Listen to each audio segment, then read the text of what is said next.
My name's Tim. I've been coming to Lighthouse about 2.5 years. I come from a broken home, so my family was everything to me when I got married my high school sweetheart, Karen. We had kids, retired Navy. I was a explosive ordnance disposal guy, bomb squad, diver, parachutist, and that was my identity. You always have an image, especially being a man, of what you should be, what you're not. I did not grow up in a Christian home with those tenets. So Christmas of '93, the world came crashing down. We'd separated. She'd kind of moved into another season of her life for a short period, and she just picked up the kids, and the house was empty. It was Christmas, my favorite time of the year, and I just remember just hitting rock bottom. I had never really prayed in my life, and was contemplating ending it. And in the middle of executing that, he spoke to me, and it was transformative, to say the least.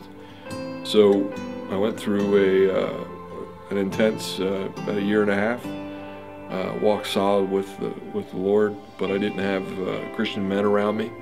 I didn't have a church structure that was true believers, and I got off the path and wandered for about 20 years till my daughter showed up here at Lighthouse and asked us to come.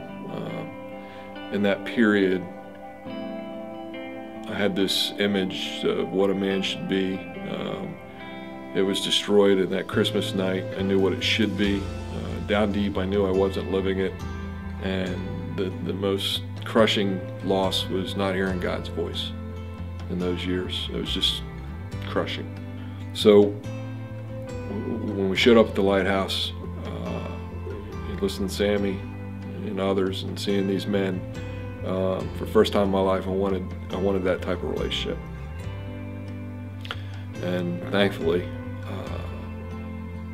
I heard him again.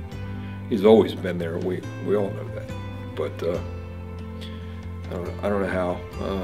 It kind of reminds me of I'm reading the Bible for the first time. How Samuel heard him but didn't know where he was at, and it's kind of how I was. So now things are changing.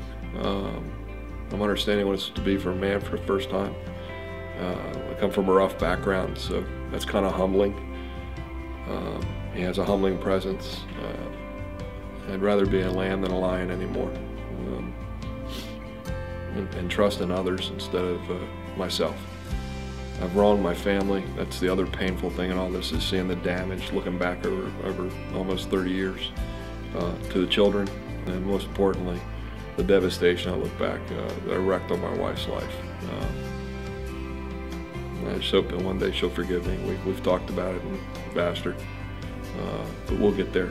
So He's truly a restorative God.